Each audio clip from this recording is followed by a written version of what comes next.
Zbrani smo v Ankaranu na temeljnem seminarju za zakonce, ki ga organiziramo v okviru našega dela pri Društvu Družina in življenje. In v Ankaranu se zbiramo že 11 leto, vsako leto imamo tu dvakrat seminar. Ponavadi se zbere podobno število udeležencev, kot je zdaj, se pravi preko 100, včasih celo 120 ali 140, kakor jih je zdaj. In bi vprašal, naprimer, kaj, Mitja, ti meniš o vikend seminarju za zakonce, zakaj meniš, da je potreben vikend seminar za zakonce? Vikend seminar za zakonce daje zakoncem, možem in ženam eno alternativo. Mene se zdi, da živimo v enem takem čudnem obdobju, kjer se preveč poudarjajo neke vrednote, ki nas ne bogatijo v življenju, ki nam ne dajejo življenja, tistega veselja v življenju, ki je, mislim, nekaj več kot denar, slava in podobne vrednote. No in tukaj na seminarju veliko govorimo prav o teh stvareh, o tem, kakšno bogatstvo imata pravzaprav mož in žena v njunem zakonu.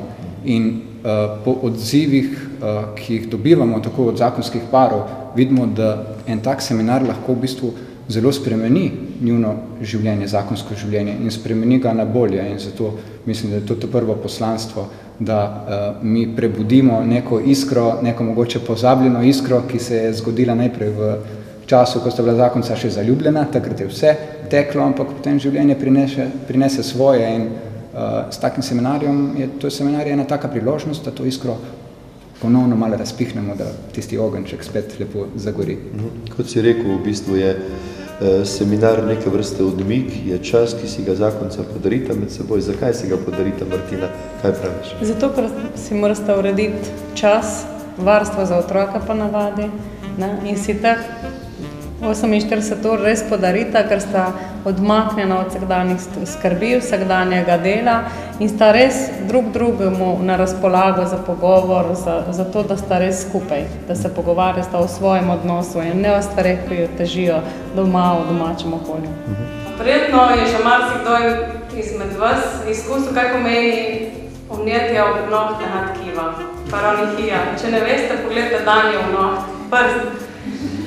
Zdaj je že v kar fazi, kar že hudi fazi. Ampak na začetku je to eno umnetje, ki ni nič posebnega. Koža je videti čisto uredno, cela. Edin, kar je ena rdečina na začetku. In si misliš, saj to bo že. In tako mislimo, ko se pogovarjamo o stvareh, si mislimo, vsi to ni treba, da se jih pa prav vsem pogovarjamo, pa kaj manj je zabolega, a bo že boljše, No, druga faza pri tem umnetju je, da že malo začne boleti, malo tako, če se zadnemo v kakšno stvar, je že dobro pazimo, da se to ne zgodi, Ja, zelo previdni smo, pri tem. No, tudi ko imamo te boleče pogovore, zelo težko in komaj kaj povemo, ampak nas pa že boli, nas ovira. Ko to napreduje naprej, nas ovira že pri delu, pri koncentraciji, zelo pazimo že na roko, jo že čuvamo, že tudi kam skrijemo. In lih tako je spet pri pogovoru, pri teh težkih pogovorih. Najrajši se ne pogovarjamo, že preveč boli, komaj kaj povemo tam. Ampak, če pustimo tako kot Dani, je navadi stvar že tako boleča in tako napeta, da je zadnji čas, da nekaj naredimo. In naredimo lahko nekaj, da vzamemo eno sterilno ostro iglo in to stvar prebolimo. Boli, peče, ampak to je edina stvar, ki takrat pomaga. In zato, to sta v čem delala začem. In prav tako je pri pogovoru. Čeprav so boleče, čeprav me boli, čeprav trpimo sebi, moramo načeti ta pogovor in dati tej ravni, ki je v meni zaradi tega, ker nisva o tem govorila, ker je v meni še vedno ostala prizadetost, moramo dati možnost, da se izlije ta gnoj, ta bolečina, vse, kar se je nabrala v nama ven. In tako omogočimo tudi ta proces zdravljenja.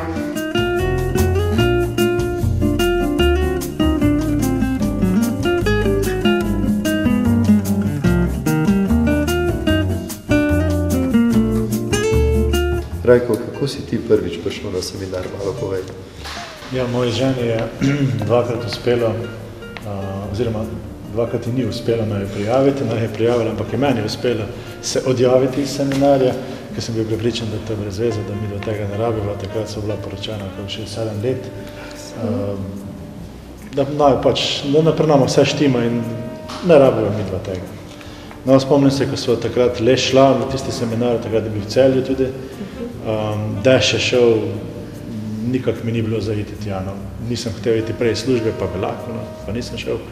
Ko so prišli tja na ta Jožefov hrib, ne, takrat smo tam zagledala še nekaj parov iz naše župnije, ne reči bi se vrnil pa šel domov, takrat kaj češ hujše, ker tam vidiš še nekoga od domačih. No, po tistem seminarju se je pa najin odnos, pa najino življenje bistveno spremenilo. Doživela sva nekako drugače. Jaz sem sprevidel, da ne da bi nama bilo karkoli narobe, ne, lahko je več, kot pa ko sem jaz do takrat vedel, da obstaja. Torej, lahko doživiš tudi več, lahko živiš tudi drugače. In sem danes zelo hvaležen moji ženi, da je vztrajala. Ti, Anita, zakaj si vztrajala? To je bilo eno obdobje v najnem življenju, ko sem jaz čutila, da pa ni vse tako, kot si jaz želim, pa sem si predstavljala. In ena znanka mi je dala tisti en letak, ki je vabil na ta seminar. In na tistem letaku sta bila mož in žena objeta in jaz sem pomislila, joj, kako dolgo se midva že nisva tako res odkrito srčno, res iz ljubezni objela. In to me je tako spodbudilo, ko sem res vztrajala. Jaz sem nekje čutila v sebi, da bi nama to lahko nekaj dala. In se je obrestovalo moje vztrajanje. Bravo, bravo. Vilma, kaj praviš, katere teme so tukaj na seminarju, tiste, ki so najbolj konkretne, ki najbolj nagovarjajo zakonce? Jaz bom iskala kar iz tega, da sem žena, pa da največkrat nagovarjam žene. In se mi zdi prav to, kar je rekla Anita, ne, zanimivo, kako nam je Bog dal eno intuitivnost, mogoče več kot možem, sigurno več kot možem. In kako smo pravzaprav prav žene tiste, ki prej prepoznamo to potrebo, da moramo nekaj narediti za svoj zakon. Ne. In se mi zdi, da je tako fajn, če žena upošteva to.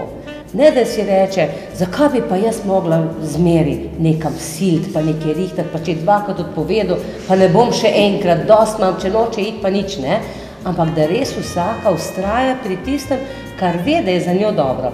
In prav veliko žena to reče, da jih zelo nagovori tema vloga žene v zakonu. Ker se mi zdi, da je v tem času prav ta vloga žene, pa tudi vloga moža, zelo zabrisana. In da tukaj na tem seminarju, da nekako osvežimo to vlogo in da se marsikateri ženi nekako razjasni, da vidi, wow, se to je pa tako pomembna vloga, ki jo moram jaz v najinem zakonu odigrati. In se mi zdi, da prav obnovimo in da pridemo do tega, da je to ena vzvišena vloga, da nam je ta vloga podarjena od Boga. Ja, in tu, ko se na tem seminarju se pravzaprav dogaja to, da zakonci pripovedujemo stvari zakoncem. Se pravi, tisto, kar je šlo skozi mene, skozi najo, tisto, kar je v najnem odnosu nama prineslo eno dodano vrednost, kar je najo gradilo, tisto veva, da bo tudi druge gradilo. Se opažamo, kako smo si med seboj podobni, a ne? Ti si rekel, kako je fajn, da vidiš, da ima tudi drugi ene podobne probleme, recimo, kot jih imam jaz, da tudi drugi niso popolni, tako kot jaz nisem popoln, da morajo tudi drugi delati na svojem odnosu, a ne. Zato bi mogoče bilo zanimivo tukaj razmišljati o tem, a ne, prihajamo iz ene družine, naprimer iz matične družine, vsak prinese v svojo novo družino nek rukzak enih navad, enih miselnih vzorcev. Kaj praviš, katere so te ovire, ki nas lahko mogoče zelo zavirajo pri tem, da bi midva najin odnos gradila? Ja, danes prva ovira, recimo, da priti na ta seminar, že kot moškim mi je verjetno to ovira.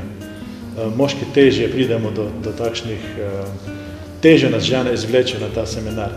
Jaz bi mogoče tu, zakaj je meni tisti seminar v Celju bil tako všeč, oziroma tako, ker se je takrat izkazalo, da jaz sploh nisem tako slab. Da meni sploh ne gre tako slabo, da tisto, kar jaz delam, ni tako mimo. Ne? In da ampak mogli sem priti do tja, da sem lahko to spoznal. Druge ovire pa, s katerimi se jaz srečujem in verjamem, da so tudi drugi možje, moški srečujemo, je to neko javno mnenje, oziroma niti ne javno mnenje, ta splošna prepričanost, da je samo biznis pomemben, da vse drugo pomembneje kot pa družina. Kot pa, da nisi pravi dec, če rečeš, meni je pa družina pomembna, meni so pa otroci pomembni, ne bom šel na neko društvo, na nek sestanek ali pa nekaj, zato ker bom mogoče reči delo z mojim sinom domačo nalogo ali pa nekaj takšnega. To neko javno mnenje, ne vem, kaj bi rekel, tam neko prepričanje, da pa... Neki predsodki. Neki predsodki, ja. Da dec je tisti, ki zna takšne stvari pa pač ne hodi. To je ta mačo varianta, Ja. zapravi, ta mačo miselnost, biti pomemben, imeti veliko in tako naprej. Ja. Ampak imeti veliko denarja in tega materialnega dobrine. Ja. To. Pomembno je pa v bistvu je tisto tudi, kar je s sinem delati domačo nalogo, imeti stik z otroki, imeti stik z ženo, imeti dober odnos. Tako kot rečemo v našem sloganu, gradimo odnose, za katere je vredno živeti. Za katere odnose, Mitja, praviš, da je vredno živeti? Rajko je že malo nakazal za te odnose v družini.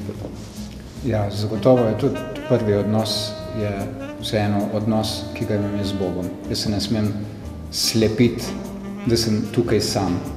In še posebej kristjani smo tisti, ki bi se mogli tega vsak dan zavedati, da imamo svojega Boga in da imamo svojega odrešenika in da Jezus ni umrl za manj. In če mu jaz tega ne priznam, ga ne povabim v svoje življenje, potem je zame zares za manj umrl. Če mu jaz tega ne priznam in ne dovolim, da bi delal v mojem življenju. In tu smo že v drugem odnosu, ki je odnos z mojo ženo, odnos med možem in ženo, ravno tako potrebuje tisto malo, veliko pomoč strani Boga. In če vse gradim na moji lastni moči, se večkrat zgodi, da nekje obtičim, da je tu neka slepa ulica. In to seveda bi lahko še naštevo naprej. Enako odnos je odnos do otrok. Recimo, kolikokrat se zavedam, da naredim eno neumnost, eno vzgojno napako, prizadenem enega od mojih otrok čistko krivično. Pridem lahko mogoče domov, ne vem, malček utrujen in tako naprej in potem reagiram na prvo neko besedo, da nekoga fajn prizadenem. Ne? In vidim, da se te stvari lahko ponavljajo in to so moje slabosti. Jaz nisem popoln človek, nisem popoln mož, nisem popoln sodelavec, nisem popoln oče in poskušam torej povabiti Boga, povabiti Jezusa, da deluje v meni. Se pravi, v tem prizadevanju za dobre odnose v družini in seveda drug z drugim, je, kot si rekel, Bog na prvem mestu. Vilma, kako ti to uresničuješ v svojem življenju? Jaz vedno bolj spoznavam, kako dejansko Bog ni da je Bog realist, no? Da ni on prišel za to, da bi živel v meni takrat, ko bom jaz popolna, ko ti govoriš o popolnosti. In mi imamo večkrat en takšen predsodek, zdaj se moram pa malo vseb spraviti, pa malo, ne vem, svoje stvari urediti, pol bo pa Bog lahko prišel v mene. Ampak dejansko Bog želi priti v našo realnost, tukaj, kjer jaz sem. Svojo realnost je pa veliko težko sprejeti. Glede zaradi te naše grešnosti. To našo resničnost, to našo resnico je težko priznati. Ampak Bog prihaja, on se je rodil v ta svet prav zaradi mene, pa zaradi vsakega, da bi prišel v to našo realnost. Zakaj? Zato, ker nas je ustvaril po svoji podobi in ta podoba je res popolna. Je res, njegova podoba je res popolna in jaz prav zaradi te svoje nepopolnosti potrebujem nekoga, na katerega se lahko naslonim, da on dostavi tisto, kar meni manjka. In da potem lahko midva skupaj narediva tisto, za kar sem bila jaz ustvarjena. Se mi zdi, da je, kako je to vsak dan, vsak dan moram poklekniti, moram poklekniti in priznati pred Boga, ti si moj oče, ti si moj Gospod, jaz sem tukaj človek, grešen sem. In vsak dan znova moram ustvarjati to intimo z njim, v katero sem poklicana. Ker če ni intime, potem tudi ni krščanskega življenja. In Bog ne more biti dejaven v mojem življenju, če nisva v intimni povezanosti. Moje svetopismo ima kar še ne vem koliko lepih citatov, ampak če niso vključeni v moje življenje, Božja beseda nima moči. Samo prebrana, pa premišljevalna Božja beseda ima moč. Se pravi, tisto, kar res vzamem za sebe, kar shranim v svoje srce, kar premišljujem, tisto ima potem moč, da me vodi skozi življenje. Martina, recimo komunikacija, ki je, bi rekel, eden temeljnih dejavnikov pri ohranjanju dobrega odnosa, pri ustvarjanju dobrih odnosov. Vilma je govorila o komunikaciji z Bogom. Kako ta komunikacija vpliva tudi na vse druge komunikacije, v katere stopaš v življenju?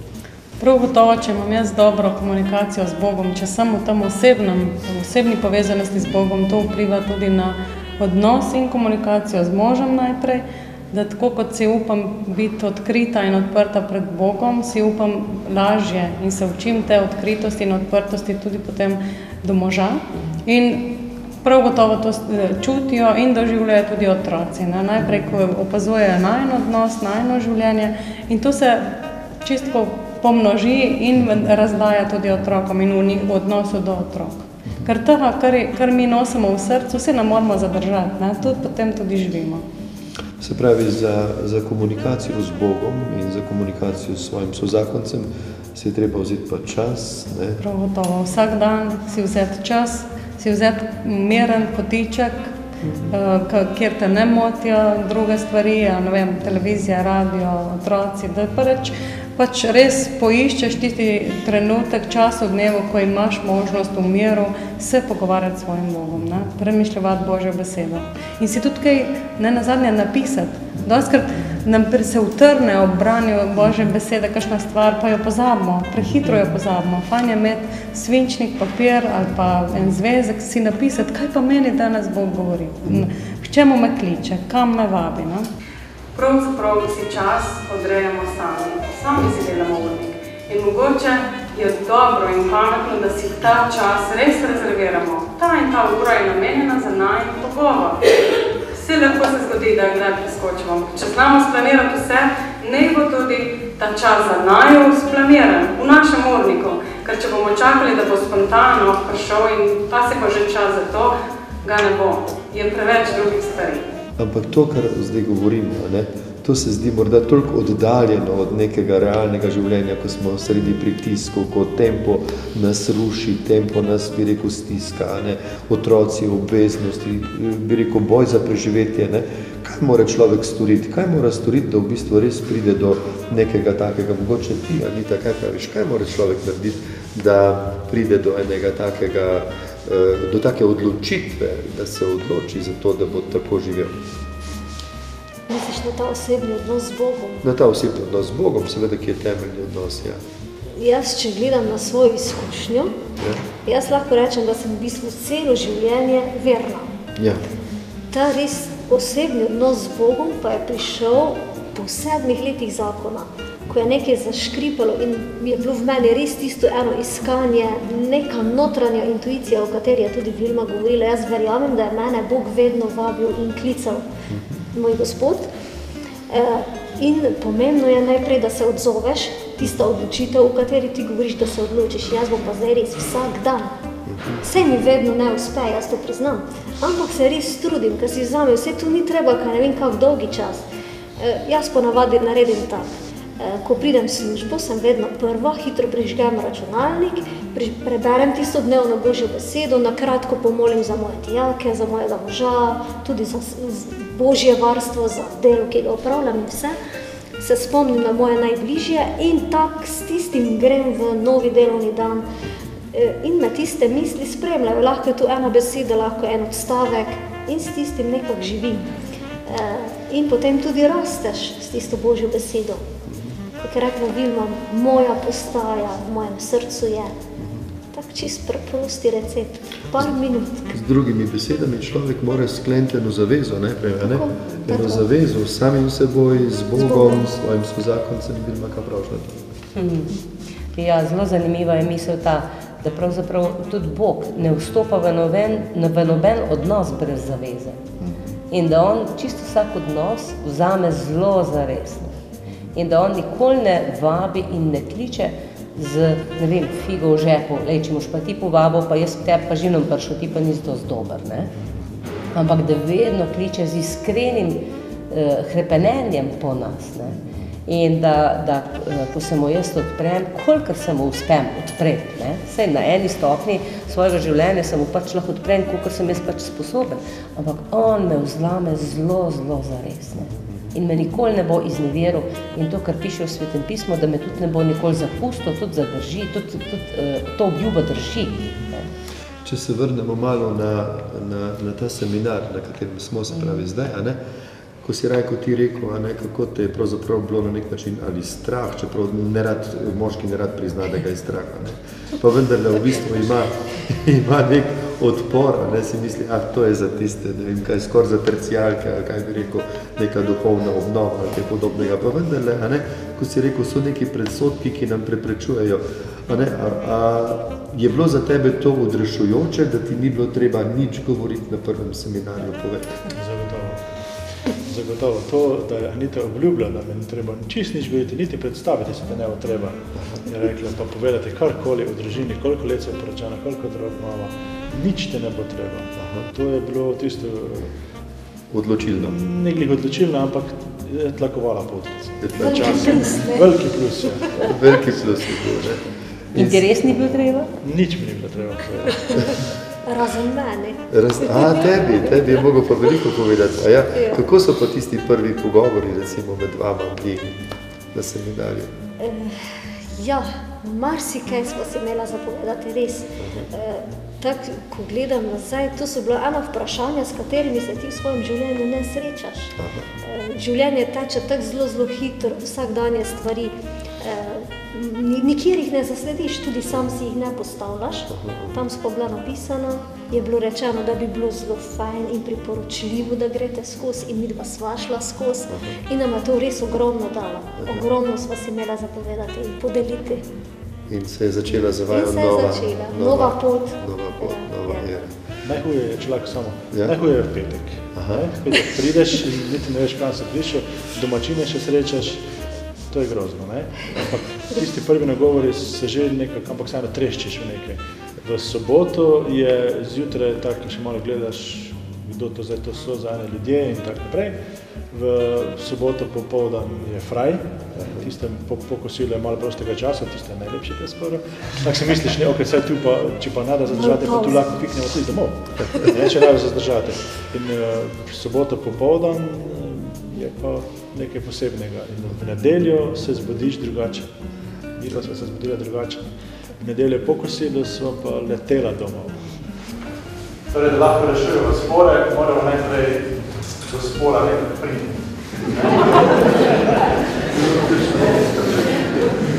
Ko jaz ležim na kavčku, pa me Anita skuhne vpraša, kaj na televiziji? Pa rečem prav. To je spor, zrati problem.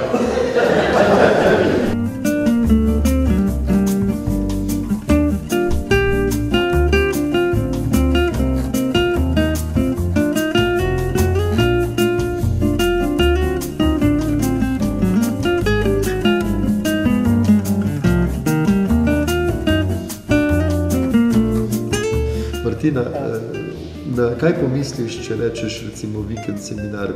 Se ti zdi to nekaj takega, kar je privlačno slišati, ali je nekaj še vedno malo čudno? Na kaj pomisliš? Ne, meni je zmeram nekaj privlačnega, ker je vsakeč, ko prideva, sva zadovoljna in če ne drugega, imava čas zase. Tisti odmik, še zmeram se mi zdi, da je zelo pomemben, ko imava čas drug za drugega, ko sva drugemu na razpolago, ko je tudi okolje tako, da sva bolj naklonjena drugemu. No? Tudi kakšno težjo stvar lažje odpreva, se v njej pogovoriva in zmerom prihajava domov obogatena in se tudi rada vračava. Mitja, se ti zdi, da so kakšna presenečenja tako neki na seminarju? Kaj je recimo eno največjih presenečenj, ki človek doživi, ko pride? Zagotovo, zdaj zame je bilo eno tako presenečenje, da v želji in slutni, da vendarle po poroki odnos med možem in ženo lahko prinese kaj več. Ne? Je ena realnost, ni neka iluzija, ki jo samo, ne vem, na hollywoodskih filmih gledaš, ne? Happy end. Ne? Mislim, da imamo drugačne impulze strani družbe, strani medijev in tega, ne? Da je bolj tista samo jaz kot posameznik in da v dveh to je že bolj tako, ne. Če sam pomislimo, če vidiš dva po cesti, ki se držita za roke, ne vem, ta ziher nista poročena, bi lahko človek rekel na prvo, ne, tako, ne. Da bi si dva, ki sta skupaj 15, 20, 30 let in več dala ljubčka, se poljubila v javnosti. To je že prekrešna zadeva skoraj, ne, mislim. Ampak ne, tukaj na seminarju govorimo o takih stvareh, da se to ne vsem dogaja, da je tu naša želja, da je tu naš cilj, da je tu nekaj lepega, da je zakonsko življenje nekaj lepega, da je ljubezen nekaj tako lepega, da se jo splača širiti naprej, da je tu nekaj nalezljivega, neka dobra nalezljiva zadeva, ne. To je dobro, ko si rekel zdaj, ampak kljub temu pogled, če gledamo pa na realno stanje v našem družbi, recimo, ne? Če gledamo na to, da se skoraj vsak drugi par loči v slovenskem prostoru, ne? Da je potem nastajajo, bi rekel, te razbite družine, ti razcepljeni otroci, te bolečine, ki jih pravzaprav, ker ne moramo reči, ne? Če se dva poročita, se poročiva zato, da bi nam bilo lepo, ne pa v bistvu zato, da bi nastala, bi rekel, med nama vojna, ne? In je recimo tak seminar, ki ga pač pripravimo, je neke vrste umestna faza, je neka točka za preverjanje stanja, je neka inventura, ne? Kaj praviš, Vilma, na primer, kaj je tisto pravzaprav, kar bi lahko pomagalo zakoncem, ki so, ne vem, zašli v neke stiske, v neko slepo ulico, kjer se ne znajo več pogovarjati, kjer ne začutijo drugega, kjer so si oddaljeni, nastaja odtujenost, ne? Je tak seminar lahko odgovor za njih? Jaz sem prepričana, da je lahko odgovor, ker se mi zdi, da najhujše je pri mnogih parih, takšnih parov je res veliko, da je nekako umrlo upanje med njima, da bo kdaj sploh še kaj boljše.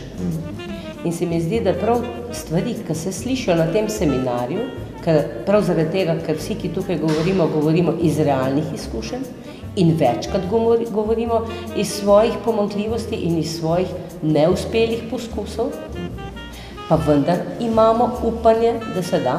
In se mi zdi, da prav to upanje bi želeli tudi drugim dati. Da ko se nekaj zalomi med nama, da to ni konec, ampak da sva prišla do novega izziva in moramo na ta izziv nekaj narediti.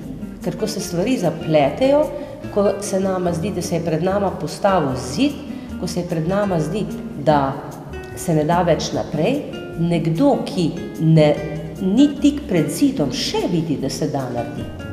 In v takšnih trenutkih je bilo potrebno poslušati nekoga, ki je šel to pot, pa ki je obnovil svoje upanje. In na takem seminarju se sliši to o obnovljenem upanju. In se mi zdi, da za vsak par, ki je poročen, pa naj bo še ne vem kako daleč na tej poti odtujenosti, naj bo tako ali pa tako daleč, da je priložnost, da to svoje upanje obnovi. In mislim, da se splača, ker vendarle gre za zavezo. In to pozabljamo, da zakon ni pogodba, ki bi jo eno razočaranje na eni ali na drugi strani, ali pa 100 razočaranj razdrl pa prekinil, ampak je zaveza. In prav to, da je zaveza, nas uči, da je potrebno nekaj narediti. Ljubezen pomeni delo. Ljubiti pomeni delati. In je tudi zapoved. In zato to pomeni, da ni enostavno, ni lahko, nihče tega ne trdi, ampak se splača. Mi pa sta že pred poroko vedela, da neki spori, prepirčki med nami bodo in sva s to mislijo šla v zakon. Ko pa sva se poročila, pa sva trčila ob ledeno goro. In se je zgodilo, da so med nama nastali takšni prepadi, da so se tega prestrašila. Takoj, ko sva se poročila, sva šla v eno malo garsonjero živeti. In ko se je kaj takšnega zgodilo, jaz enostavno nisem zdržala v Rajku. Fizično nisem zdržala in sem se vedno spraševala, kaj se dogaja? Rajko me ne razume, ne sliši me. In v takih trenutkih, tisti mali garsonjeri, nisem imela kam iti razen v kobalnico in sem sedela na školki.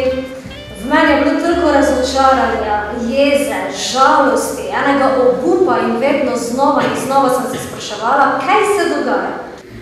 Jaz se še iz časa veruka spomnim, da nam je bilo takrat rečeno, da je jeza eden izmed 7 glavnih grehov. Po drugi strani pa je jeza tudi čustvo, ki nam je dano od Boga. Tako kot so čustva veselje, pa sreča, pa ljubezen, torej tudi jeza je čustvo. Zdaj, če se jeza pri meni pojavi, jo jaz moram sprejeti. In sem vedno pred odločitvijo, ali se odločim za dobro, ali se odločim za slabo. Torej, kaj jaz naj s tisto jezo napravim? A bo res postala motiv za reševanje spora? Da ne bi izgledalo, da smo tukaj sami popolni pari, ne? Ker nišče med nami ni popoln, tudi mi vemo, recimo, da smo se po tolikih in tolikih letih zakona se znamo bolje prepirati, drug bolje prepirati, če se skregamo, a ne vemo, da je v bistvu tisti čas, ko povesimo nosove in ko smo na nek način užaljeni in prizadeti, da se vedno zmanjšuje, a ne, da si vedno hitreje želimo spet vzpostaviti en nov odnos. A ne. Se v Svetem pismu piše, če se jezite, nikar ne grešite, a ne, naj sonce ne zaide nad vašo jezo. In tolikokrat omenjamo Sveto pismo, ja, ker Sveto pismo je tisto temeljno, bi rekel, življenjsko vodilo za vsakega človeka, samo če ga vzameš v roke, postane zate lahko konkretno in oprijemljivo. Kako vi pa gledate na to, na te prepire, recimo, med zakonci? Ja, torej, ko sva se midva poročila, sva vedela, da prepiri med nama bodo, potem so pa nastali med nama prepadi. Aha. In se je pojavil tisti strah, kaj se dogaja.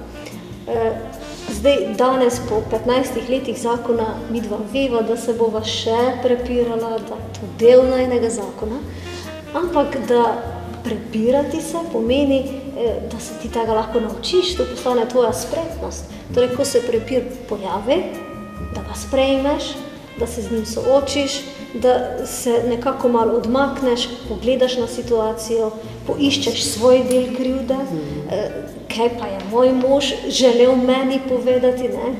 Kako sem jaz odreagirala, kaj sem jaz naredila. Potem, da se soočiva v ljubezni, da smo tenkočutna drug do drugega, občutljiva drug do drugega. In v končni fazi, da se veva tudi odpustiti. Večkrat, Rajko že prej omenil, ima takšno službo, da ga večkrat popoldan ni doma, pa me včasih pokliče pa reče, glej, tak, čez pol ure, evo, sem že, ne? Samo še malo. In ko me pokliče, jaz se, zdaj je toliko pol ure, te pa že čakam, ne? Pa še mine pol ure, sem že zelo nervozna in ko stopi skozi vrata, ne? Pa nisi rekel čez pol ure, zdaj pa je že 1 ura, ne? To se vse podre.